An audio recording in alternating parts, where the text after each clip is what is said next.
ரத்தினவாணி சமுதாய வானொலி வழங்கும்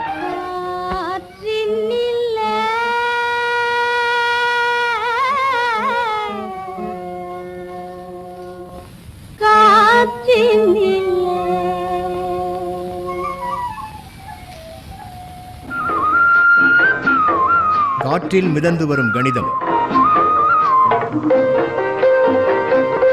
காற்றில் மிதந்து வரும் கணிதம் இந்திய அரசு அறிவியல் மற்றும் தொழில்நுட்பத்துறையின் ஓர் அங்கமான தேசிய அறிவியல் மற்றும் தொழில்நுட்ப தொடர்பியல் குழுமத்தின் ஆக்கம், ஊக்கம், ஆதரவுடன் ரத்தினவாணி சமுதாய வானொலி தயாரித்து வழங்கும் காற்றில் மிதந்து வரும் கணிதம் புதிய தொடர். அடித்தட்டு மக்களின் அன்றாட பயன்பாட்டுக்கு தேவையான அடிப்படை கணிதம் கற்றுத்தரும் தொடர்.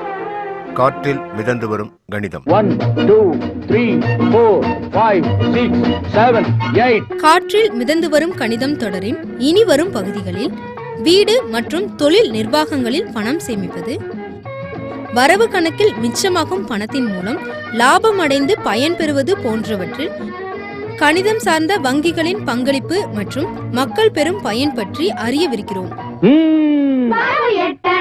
காற்றில் மிதந்து வரும் கணிதம் பகுதி 37.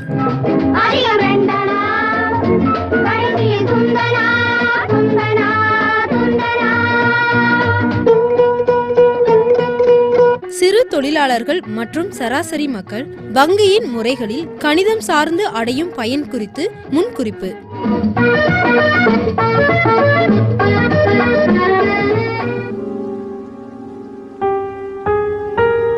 அனைவருக்கும் வணக்கம். நம்ம என்ன தெரிஞ்சுக்க போகிறோம்னு பார்த்தீங்கன்னா பேங்கிங் பற்றி தெரிஞ்சுக்க போகிறோம். பேங்க்னா என்ன, அது மூலயமா நமக்கு எவ்வளோ பயன்கள் இருக்குது அப்படிங்கிறத நம்ம தெரிஞ்சுக்கலாம். ஏன்னா இப்போ இருக்கிற சூழ்நிலையில் நிறைய மக்களுக்கு வங்கியை பற்றி தெரிஞ்சிருந்தாலும் ஒரு சில மக்களுக்கு வங்கியை பற்றி தெரியறதில்லை. அவங்க ஜஸ்ட் எல்லோரும் சொல்கிறனால அக்கௌண்ட் ஓப்பன் பண்ணுறாங்க, அதெல்லாம் வச்சுருக்காங்க. ஆனால் அதோட பயன்கள் யாருக்குமே தெரியறதில்ல. அதில் எப்படி பணம் சேமிக்கிறது, அதாவது எந்த வகையான அக்கௌண்ட்ஸ் எல்லாம் இருக்குது, மக்கள் எப்படி தனித்தனியாக அவங்களோட சூழ்நிலைக்கு எப்போ பணம் போட்டுக்கலாம், எப்படி அக்கௌண்ட் அந்த மாதிரி ஓப்பன் பண்ணலாம் அப்படிங்கிறத பற்றி தான் நம்ம தெரிஞ்சுக்க போகிறோம். எக்ஸாம்பிளுக்கு இப்போது சாதாரண மக்கள் வேலைக்கே போகல, ஹஸ்பண்ட் வேலைக்கு போகிறாரு, மனைவி வீட்டில் இருக்காங்க. ஹஸ்பண்ட் கொண்டு வர பணத்தை அவங்க வீட்டில் சேமிச்சிட்ருக்காங்க அப்படின்னா அது மூலயமா பண்ணுறது பண்ணுறதுக்கு ஒரு அக்கௌண்ட் இருக்குது. நான் பிஸ்னஸ் பண்ணுறேன் அதுக்கு வேண்டி ஒரு அக்கௌண்ட் இருக்குமான்னு கேட்டால் அதுக்கும் உங்களுக்கு அக்கௌண்ட் இருக்குது.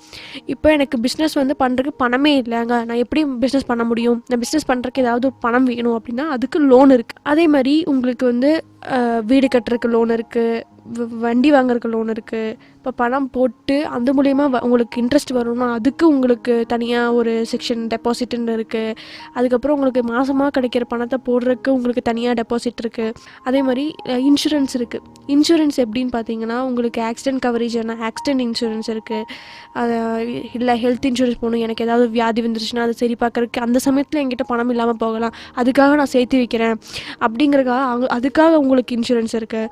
அப்புறம் மொத்தமாக உங்களுக்கு சேஃப்டிக்கு வேண்டி உங்களுக்கு ஃப்யூச்சரில் போடுறீங்க அப்படின்னு பர்சனல் இன்சூரன்ஸ் உங்களுக்கு தனியாக வேணும். உங்களுக்கு நீங்கள் வயசான காலத்தில் உங்களுக்கு பணம் உங்களுக்கு ஏன் சம்பாதிக்க முடியாத காலத்தில் உங்களுக்கு பணம் வேணும், அதுக்கு தனியாக இன்சூரன்ஸ் இருக்குது. இது மொத்தத்தையும் இதில் என்னென்ன இருக்குது அப்படிங்கிறத ஒவ்வொரு தனித்தனியாக ஒவ்வொரு பாட்டாக நாங்கள் உங்களுக்கு சொல்லித்தர போகிறோம், நீங்கள் பார்க்க போகிறீங்க. காற்றில் மிதந்து வரும் கணிதம். காற்றில் மிதந்து வரும் கணிதம் இந்திய அரசு அறிவியல் மற்றும் தொழில்நுட்பத்துறையின் ஓர் அங்கமான தேசிய அறிவியல் மற்றும் தொழில்நுட்ப தொடர்பியல் குழுமத்தின் ஆக்கம், ஊக்கம், ஆதரவுடன் ரத்தினவாணி சமுதாய வானொலி தயாரித்து வழங்கும் காற்றில் மிதந்து வரும் கணிதம் புதிய தொடர். அடித்தட்டு மக்களின் அன்றாட பயன்பாட்டுக்கு தேவையான அடிப்படை கணிதம் கற்றுத்தரும் தொடர். காற்றில் மிதந்து வரும் கணிதம். கணிதம் பற்றிய வங்கியின் பயன்களில் இன்றைய காற்றில் மிதந்து வரும் கணிதம் பகுதியில் நேயர்கள் கேட்கவிருப்பது NPS நேஷனல் பென்ஷன் ஸ்கீம் பற்றிய சிறப்பு கலந்துரையாடல்.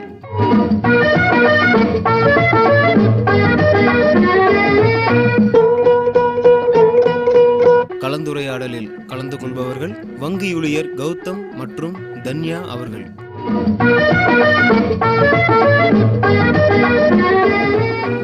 என்பிஎஸ் எதுக்காக யூஸ் பண்ணுறோம், என்பிஎஸ்னால் என்னன்னு கொஞ்சம் சொல்லுங்கள். என்பிஎஸ்ன்றது நேஷ்னல் பென்ஷன் சிஸ்டம். அது கவர்மெண்ட் வந்து எல்லாத்துக்கும் பென்ஷன் கொடுத்துருந்தாங்க. கவர்மெண்ட் ஜாப்பில் இருக்கவங்க எல்லாத்துக்கும் பென்ஷன் கொடுத்துட்ருந்தாங்க. இப்போ எல்லாத்துக்கும் கவர்மெண்ட் ஜாப்பில் இருக்கவங்க தவிர மற்ற நார்மல் எல்லாத்துக்கும் பென்ஷன் வரணும்னு சொல்லிட்டு கவர்மெண்ட் இது புதுசாக இன்ட்ரடியூஸ் பண்ணியிருக்காங்க. இது சென்ட்ரல் கவர்மெண்ட் ஸ்கீம் ஒன்று. இது டெய்லி வேஜஸ் போகிறவங்களோ இல்லை யாராக இருந்தாலும் அவங்க இந்த பென்ஷன் சிஸ்டத்தில் வரலாம். கவர்மெண்ட் அது 60 ஏஜ்க்கு அப்புறம் பென்ஷன் தரும்.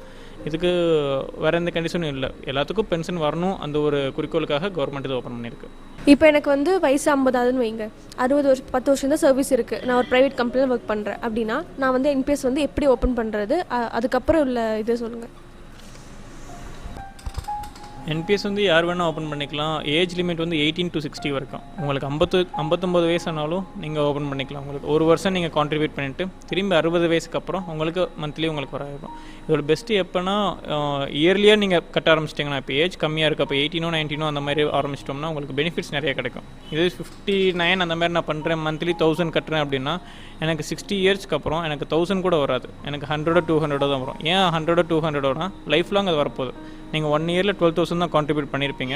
லைஃப் லாங் உங்களுக்கு அந்த 12,000 வச்சுட்டு கவர்மெண்ட் கொடுக்குறதுனால உங்களுக்கு 100 200 தான் மந்த்லி வரும். இதே 18 அந்த மாதிரி நீங்கள் 1000 2000 அந்த மந்த்லி பே பண்ணிங்கன்னா உங்களுக்கு 60 இயர்ஸ் அப்போ உங்களுக்கு இப்போ 1000 கட்டியிருக்கிறது அப்போ 70,000 80,000 அது வேரி ஆகும். அப்படின்றப்போ உங்களுக்கு எப்போ நீங்கள் முன்னாடி கான்ட்ரிபியூட் பண்ணுறீங்களோ அப்போ தான் உங்களுக்கு பெனிஃபிட் வரும். இப்போ அமௌண்ட் வந்து எதுலேருந்து ஸ்டார்ட் ஆகுது, லிமிட் என்ன அது சொல்லுங்கள். அது கவர்மெண்ட் 2 விதமாக இருக்குது.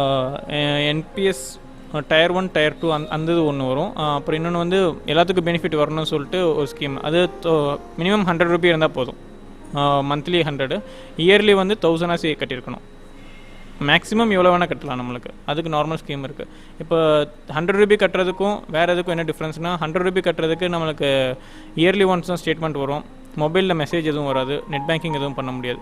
இது மந்த்லி 500 கட்டுறேன் அந்த மாதிரி இருக்கவங்களுக்கு உங்களுக்கு மொபைலில் மெசேஜ் வரும். நீங்கள் ஸ்டேட்மெண்ட் உடனே போய் பார்த்துக்கலாம். இன்கேஸ் எனக்கு இன்றைக்கு வரைக்கும் நான் ஒரு 2 லட்சம் கட்டியிருக்கேன்னா இன்றைக்கி அதோட வேல்யூ எவ்வளோ இருக்கும் அப்படின்றத கூட பார்த்துக்கலாம். அதனால் அந்த பெனிஃபிட்டாக மேக்ஸிமம் பண்ணுவோம். இது 100 ரூபி எதுக்குன்னா எல்லாத்துக்கும் போய் சேரணுக்காக தான் 100 ரூபி பண்ணியிருக்காங்க.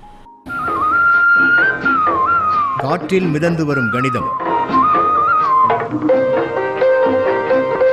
காற்றில் மிதந்து வரும் கணிதம்.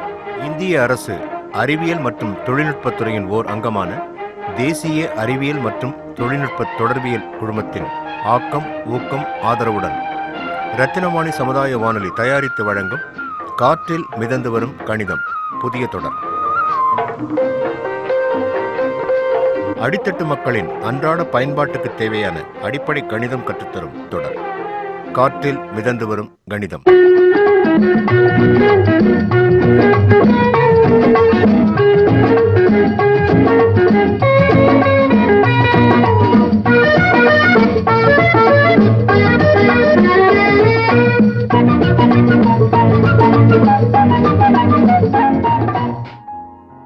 இப்போ நான் வந்து டவுட்டு, இப்போ நான் 100 பே பண்ணுறேன்னா மாதம் 100 தான் பே பண்ணணுமா?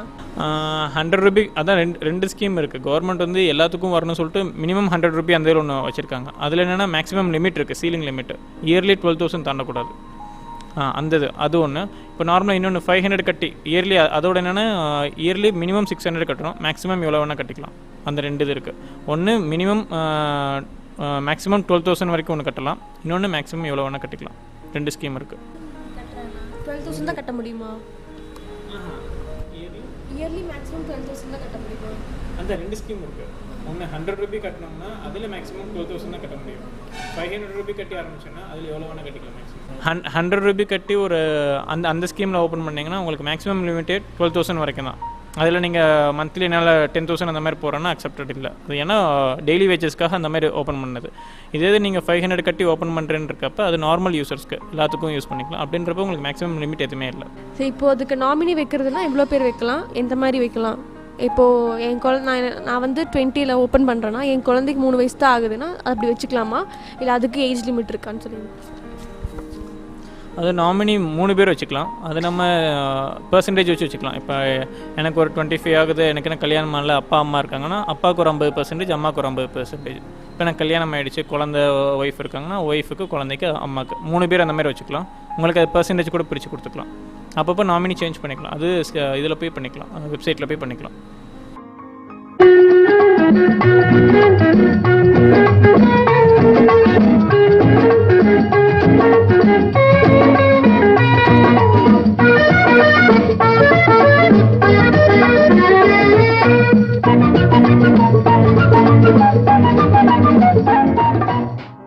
நான் 1000 ரூபி பே பண்ணுறேன், நான் பே பண்ணுற அமௌண்ட்டு தான் வருமா, இது இன்ட்ரெஸ்ட்டெல்லாம் சேர்த்து வருமா? அதுக்கு இன்ட்ரெஸ்ட் கவர்மெண்ட் போடுமா? அதை பற்றி சொல்லிடுங்க. இது இன்ட்ரெஸ்ட் அந்த மாதிரி இல்லை. இப்போ எப்படி நீங்கள் பேங்க்கில் போய் டெபாசிட் பண்ணுறீங்க, அதுக்கு எனக்கு இன்ட்ரெஸ்ட் தாங்க, அந்த மாதிரி இது ஸ்கீமில் வராது. நீங்கள் பே பண்ணுற அமௌண்ட் வந்து மியூச்சுவல் ஃபண்டுன்னு சொல்லுவாங்க. இது வந்து கவர்மெண்ட் வந்து ஒரு 7-8 விதமான கம்பெனிஸ் கூட டைப் இருக்குது. அவங்க மட்டும் தான் மியூச்சுவல் ஃபண்ட் பண்ணுவாங்க. நீங்கள் பண்ணுற இப்போ நான் ஒரு 1000 ரூபாய் கட்டுறேன்னா மியூச்சுவல் ஃபண்டு அந்த இதுக்கு போயிடும். அவங்க அதை டிஸ்ட்ரிபியூட் பண்ணி நிறைய ஷேர்ஸ் வாங்குவாங்க. ஷேர் மூலமாக உங்களுக்கு க்ரோத் இருக்கும். எனக்கு ஏஜ் வந்து ரொம்ப கம்மியாக இருந்துச்சுன்னா எனக்கு ஷேரில் நிறைய இன்வெஸ்ட் பண்ணுவாங்க. இப்போ 100%னா என்னோடது ஒரு 80% வரைக்கும் ஷேரில் இன்வெஸ்ட் பண்ணுவாங்க. வேறு கவர்மெண்ட் பாண்ட் அந்த மாதிரி வாங்குவாங்க. எனக்கு ஏஜ் வந்து ரொம்ப ஒரு 50 இயர்ஸ் ஆகிடுச்சு அப்படின்றப்ப என்னோடய இன்வெஸ்ட்மெண்ட் எல்லாமே ஃபுல் செக்யூர்டு அந்த மாதிரி இதில் தான் இன்வெஸ்ட் பண்ணுவாங்க. இப்போ நீங்கள் ஒரு 1000 ரூபாய் கட்டுறீங்கன்னா உங்களுக்கு 10 இயர்ஸ் கழிச்சு பண்ணுறப்ப உங்களுக்கு எவ்வளோ ஷேர் வாங்கியிருந்தீங்கன்னா ஷேர் க்ரோத் இருந்துச்சுன்னா அவ்வளோ உங்களுக்கு ரிட்டர்ன் வரும். எதுவுமே ஃபிக்ஸ்டுன்னு வராது. இன்கேஸ் 10 இயர்ஸ்க்கு அப்புறம் நல்ல க்ரோத் இருந்துச்சு, ஒரு 20% ரிட்டர்ன் வந்துச்சு அப்படின்னா உங்களுக்கு நல்லா வரும். 10 வாங்குறது இப்போ 1000 கட்டியிருக்கிறது எப்படியும் அப்புறம் 20,000 அந்த மாதிரியே வரும், மந்த்லி அந்த மாதிரி வரும். அது எப்படி ஒர்க் ஆகுதுன்னா 100 ரூபி அந்த ஸ்கீமில் நீங்கள் 18th ஆரம்பிக்கிறீங்க, 18 இயரில் ஆரம்பிக்கிறீங்க. மாதம் நீங்கள் 100 ரூபாய் கட்டுறீங்கன்னா உங்களுக்கு 60 வயசில் நீங்கள் கட்டியிருக்கிறது எவ்வளோனா 50,400 ரூபாய் கட்டியிருப்பீங்க. என்பிஎஸ்சில் நீங்கள் 100 ரூபாவை 18 வயசுலேருந்து ஸ்டார்ட் பண்ணுறீங்க, 60 வயசு வரைக்கும்னா 50,400 ரூபா வரைக்கும் கட்டியிருப்பீங்க. அதை கட்டி முடிச்சிங்கன்னா உங்களுக்கு என்பிஎஸ்சில் எவ்வளோ உங்களுக்கு மொத்தமாக சேர்ந்துருக்குன்னா 2,07,848 ரூபா சேர்ந்துருக்கும். இந்த 2,07,848 ரூபாவை மொத்தமாக உங்களால் எடுக்க முடியாது. இதோட திட்டம் என்னென்னா ஃபைனலாக பென்ஷன் வரணும். உங்களுக்கு பணம் சேர்த்து வச்சு உங்களுக்கு கடைசியாக வாங்குறது இல்லை, உங்களுக்கு 60 வயசுக்கு அப்புறம் உங்களுக்கு யார் ஆதரவும் இல்லாமல் தனியாக வரணும் அப்படின்றதுக்காக. ஸோ இந்த 2,07,800 ரூபா வந்து அவங்க ஒரு பேஸை இதாக எடுத்துக்கிட்டு அதிலேருந்து உங்களுக்கு மாதம் தருவாங்க. நீங்கள் ஒரு பணம் எனக்கு மொத்தமாக மாதம் மட்டும் வந்தால் போதும் அப்படின்னா உங்களுக்கு மாதம் 1,200 ரூபா உங்களுக்கு கிடைக்கும். நீங்கள் 18 வயசில் 100 ரூபா போட்டது 60 வயசில் உங்களுக்கு 1,200 ரூபா வரும். இல்லை நடுவில் எனக்கு சின்ன செலவு இருக்குது, டாக்டர்கிட்ட போகணும் அப்படின்றப்ப இது மேக்ஸிமம் தரமாட்டாங்க, எல்லா பணமும் தரமாட்டாங்க. அதில் 60% வரைக்கும். இப்போ 1 லட்சம் உங்களுக்கு அக்குமுலேட் ஆகிருக்குன்னா சேர்ந்துருக்குன்னா அதில் 60,000 வரைக்கும் எடுத்துக்கலாம். மீதி 40,000க்கு மாதம் உங்களுக்கு அந்த மாதிரி வரும். அதேமாதிரி நீங்கள் இப்போ 100 ரூபா கட்டினதில் உங்களுக்கு 60%, அதாவது 2 லட்சத்தில் மொத்தம் 1,24,000 வரைக்கும் நீங்கள் எடுத்துக்கலாம். எடுத்தது போக உங்களுக்கு மாதம் 500 ரூபா வரும். நீங்கள் கட்டினது 100 ரூபா கட்டியிருப்பீங்க, உங்களுக்கு 60 வயசுக்கு அப்புறம் 500 ரூபா வரும். கூட உங்களுக்கு 1,24,000 ரூபா கிடச்சிருக்கும். இது 100 ரூபா அக்கௌண்ட்டில். காற்றில் மிதந்து வரும் கணிதம். காற்றில் மிதந்து வரும் கணிதம். இந்திய அரசு அறிவியல் மற்றும் தொழில்நுட்பத்துறையின் ஓர் அங்கமான தேசிய அறிவியல் மற்றும் தொழில்நுட்ப தொடர்பியல் குழுமத்தின் ஆக்கம் ஊக்கம் ஆதரவுடன் ரத்தினவாணி சமுதாய வானொலி தயாரித்து வழங்கும் காற்றில் மிதந்து வரும் கணிதம் புதிய தொடர். அடித்தட்டு மக்களின் அன்றாட பயன்பாட்டுக்கு தேவையான அடிப்படை கணிதம் கற்றுத்தரும் தொடர் காற்றில் மிதந்து வரும் கணிதம்.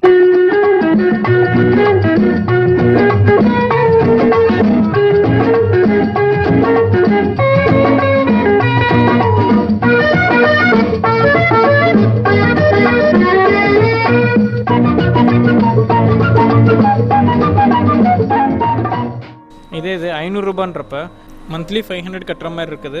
எக்ஸ்ட்ரா பெனிஃபிட்ஸ் உங்களுக்கு கொடுக்கும். உங்களுக்கு ஏஜ் 18 ஸ்டார்ட் பண்ணிங்கன்னா நீங்கள் கட்டுற அமௌண்ட் வந்து 2,52,000 கட்டியிருப்பீங்க.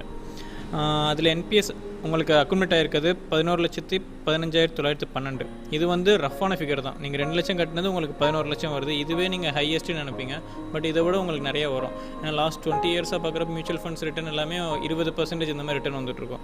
ஸோ இது 6% தான் போட்டிருக்கோம். இதை விட குறைஞ்சது 4 மடங்காசி. இப்போ 11 லட்சம் சொன்னது குறைஞ்சது 40 லட்சமாச்சு உங்களுக்கு கிடைக்கும். அந்த மாதிரி எப்பயுமே லாஸ் இல்லாத மாதிரி நான் ஜென்ரலாக சொல்கிறோம் உங்களுக்கு. அது மேபி வேரி ஆகும், கீழேயும் வரலாம் மேலேயும் கூடலாம். இது ஆவரேஜாக சொல்லியிருக்காங்க எல்லாருமே 6% லாஸ்ட்டில் இல்லாமல். அப்படி நீங்கள் பண்ணியிருந்தீங்கன்னா உங்களுக்கு 60 வயசுக்கு அப்புறம் நீங்கள் 500 ரூபா கட்டினது உங்களுக்கு மாதம் 6,600 ரூபா உங்களுக்கு கிடைக்கும். அதாவது நீங்கள் 18 வயசில் 500 ரூபா கட்ட ஆரம்பிச்சது உங்களுக்கு 61 வயசில் மாதம் 6,600 ரூபா கிடைக்கும். இல்லை எனக்கு வேறு செலவு இருக்குது, அதில் நான் பணம் எடுக்கணும் அப்படின்னு நினச்சிங்கன்னா நீங்கள் 6,69,000 வரைக்கும் பணம் எடுத்துக்கலாம். அது எடுத்தது போகவும் மீதி 2,600 ரூபா உங்களுக்கு கையில் கிடைக்கும். ஸோ இது வந்து ஒரு பெரிய பெஸ்ட் ஸ்கீமாக இருக்கும்.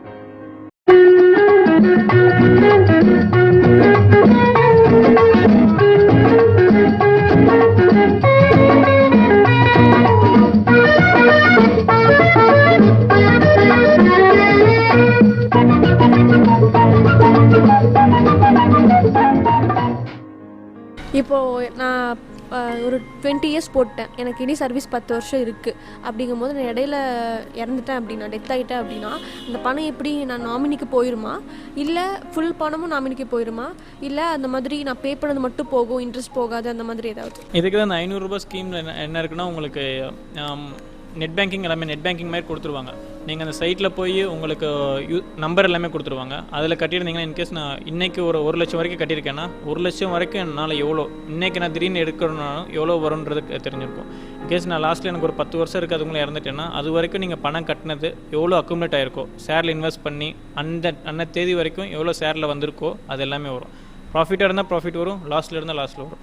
ஏன்னா ஷேருன்றப்ப நம்மளுக்கு தெரியாது, உடனே ப்ராஃபிட் வரும்னு சொல்ல முடியாது. நான் இப்போ இன்வெஸ்ட் பண்ணிவிட்டு எனக்கு ஒரு 2 or 3 இயரில் டெத் ஆகிட்டு அப்படின்றப்ப 2 or 3 இயரில் ப்ராஃபிட் மேபி வந்திருக்கலாம், வராமல் இருந்திருக்கலாம். லாஸாக இருந்தாலும் அதை நம்ம தான் பேர்ன் பண்ணி ஆகணும். இதே லாங் டேர்மாக இருந்துச்சுன்னா, ஒரு 20 இயர்ஸ் அந்த மாதிரி இருந்துச்சுன்னா கண்டிப்பாக ப்ராஃபிட் இருந்திருக்கும். அது எல்லாமே நாமினேஷனுக்கு ஃபுல்லாக போயிடும். அவங்களுக்கு என்பிஎஸ் ஆகும் அந்த மாதிரி போகாது. உங்களுக்கு 1 லட்சம் இது வரைக்கும் கட்டியிருக்கேன்னா 1 லட்சத்துக்கு எவ்வளோ ஷேரில் இன்வெஸ்ட் ஆகி எவ்வளோ பணம் அக்குமுலேட் ஆகிருக்கோ டில் எல்லாமே உங்களுக்கு நாமினேஷன் நீங்கள் பிரித்து கொடுத்தவங்களுக்கு போயிடும்.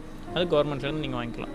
இன்கேஸ் நடுவில் நான் வேறு பணம் கட்டிகிட்டு இருக்கேன், திடீர்னு ஃபேமிலி ப்ராப்ளம், இல்லை மாதம் 500 ரூபாய் கட்ட முடியல, இல்லை ஒரு வருஷம் கட்ட முடியலன்னா உங்களுக்கு எதுவுமே அது லாக் ஆகிடாது, கேன்சல் எதுவுமே ஆகிடாது, அப்படியே ஃப்ரீஸ் ஆகிருக்கும். இப்போ அது அந்த 500 இதில் வந்து இயர்லி உங்களுக்கு 6000 கட்டி ஆகணும், மினிமம் 6000 கட்டி ஆகணும். ஸோ என்னால் ஒரு வருஷம் கட்ட முடியல அப்படின்றப்ப அது ஃப்ரீஸ் ஆகிருக்கும். நீங்கள் அந்த அமௌண்ட் கட்டிட்டு ஆஸ் யூஸ்வல் கண்டினியூ பண்ணிக்கலாம். உங்களுக்கு எந்த இடத்துலையும் லாக் ஆகிருக்காது. இதுக்கு நீங்கள் பார்த்துக்கிறதுக்கு உங்களுக்கு எப்படி நம்மளுக்கு பெர்மனெண்ட் அக்கௌண்ட் நம்பர் பேன் கார்டுன்னு வருதில்ல, அதே மாதிரி இது பெர்மனெண்ட் ரிட்டையர்மெண்ட் அக்கௌண்ட் நம்பர், இது பேன் மாதிரி யூனிக் நம்பர் ஜென்ரேட். இந்த நம்பர் வச்சு தான் உங்களுக்கு எல்லாமே வர்றது. நீங்கள் போய் பணம் கட்டுறதுனாலும் உங்கள் பேர் எதுவும் சொல்ல தேவையில்லை, இந்த நம்பர் மட்டும் சொல்லி பேங்க்கில் போய் கட்டினா போதும். காற்றில் மிதந்து வரும் கணிதம். காற்றில் மிதந்து வரும் கணிதம். இந்திய அரசு அறிவியல் மற்றும் தொழில்நுட்பத்துறையின் ஓர் அங்கமான தேசிய அறிவியல் மற்றும் தொழில்நுட்ப தொடர்பியல் குழுமத்தின் ஆக்கம், ஊக்கம், ஆதரவுடன் ரத்தினவாணி சமுதாய வானொலி தயாரித்து வழங்கும் காற்றில் மிதந்து வரும் கணிதம் புதிய தொடர். அடித்தட்டு மக்களின் அன்றாட பயன்பாட்டுக்கு தேவையான அடிப்படை கணிதம் கற்றுத்தரும் தொடர் காற்றில் மிதந்து வரும் கணிதம்.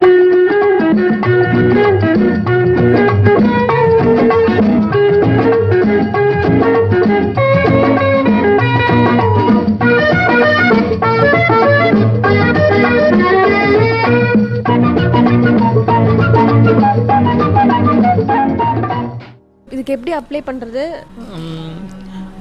இதுக்கு பேன் கார்டு, நார்மல் 2 ஃபோட்டோ, அப்புறம் பேன் கார்டோ இல்லை என்ன ப்ரூஃப் இருக்கோ, அட்ரஸ் ப்ரூஃப் ஒன்று, அப்புறம் ஃபோட்டோ ப்ரூஃப்க்கு இது 2 மட்டும் இருந்தால் போதும். இன்சியலாக அமௌண்ட் 500 600 அந்த மாதிரி. 600 எதுக்குன்னா எக்ஸ்ட்ரா சார்ஜஸ் ஒரு ஃபஸ்ட் டைம் பண்ணுறதுனால, அவ்வளோதான். உங்களுக்கு கவர்மெண்ட் கொடுத்த ஃபோட்டோ ப்ரூஃப்ன்றப்ப டிரைவிங் லைசன்ஸோ, ஆதார் கார்டோ, இல்லை பேன் கார்டோ, ஓட்டர் ஐடியோ ஏதோ ஒன்று இருந்தால் போதும். எனக்கு அட்ரஸ் ப்ரூஃப் ஓட்டர் ஐடியாக இருந்தாலே ஓட்டர் ஐடியாவே உங்களுக்கு ஃபோட்டோ ப்ரூஃபாகவும் அட்ரஸ் ப்ரூஃபாகவும் எடுத்துக்குவோம். ஸோ அது மட்டும் இருந்தால் போதும். இது கவர்மெண்ட்டோடது, கவர்மெண்ட் டைரெக்டாக இது டீல் பண்ணாது. இது பேங்க் மூலமாக தான், பேங்க் வந்து ஒரு மீடியேட்டர் மாதிரி பண்ணுறாங்க. இது செர்டைன் பேங்க்ஸ், எல்லா பேங்க்கும் இல்லை, ஒரு 30 பேங்க் அந்த மாதிரி இருக்குது. அந்த பேங்க்கில் மட்டும் தான் போய் பண்ண முடியும். அது கவர்மெண்ட் அந்த CRANSDL அந்த சைட்டில் போய் பார்த்தீங்கன்னா உங்களுக்கு என்னென்ன பேங்க்குன்னு தெரியும். அந்த பேங்க்கில் போய் NPS ஓப்பன் பண்ண சொன்னோம்னா அவங்களே எல்லாம் கைட் பண்ணுவாங்க. உங்களுக்கு ஃபார்ம் எல்லாமே ஃபில் பண்ணி தந்துடுவாங்க. ஃபில் பண்ணி இது கவர்மெண்ட், இதனால பேங்க்னா உடனே ஆகிடும். இது கவர்மெண்ட்டுக்கு திரும்பி ஃபார்வர்ட் பண்ணி அங்கேருந்து வரும். ஒரு மேக்ஸிமம் 2 or 3 வீக்ஸ்க்குள்ளே உங்களுக்கு டேரெக்டாக பேன் கார்டு மாதிரி இந்த பேன் கார்டு வந்து உங்களுக்கு டேரெக்டாக வீட்டுக்கு வந்துடும். வீட்டுக்கு வர்றப்பே கூட பாஸ்வேர்டு, அந்த மொபைல் சிஸ்டம் கம்ப்யூட்டர்லேயே லாகின் பண்ணி பார்க்குறதுக்கு எல்லாமே உங்களுக்கு வந்துடும். அதை வச்சு நீங்கள் லாகின் பண்ணிக்கலாம்.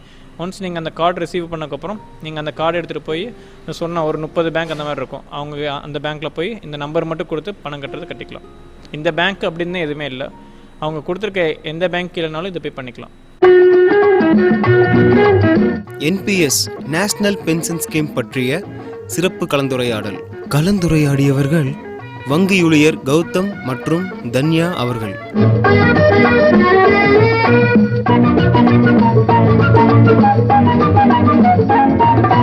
பட்டால் தெரியும் பழசும் புதுசும், கெட்டால் தெரியும் கேள்வியும் பதிலும். நேயர்கள் இதுவரை கேட்டது காற்றில் மிதந்து வரும் கணிதம் பகுதி 37.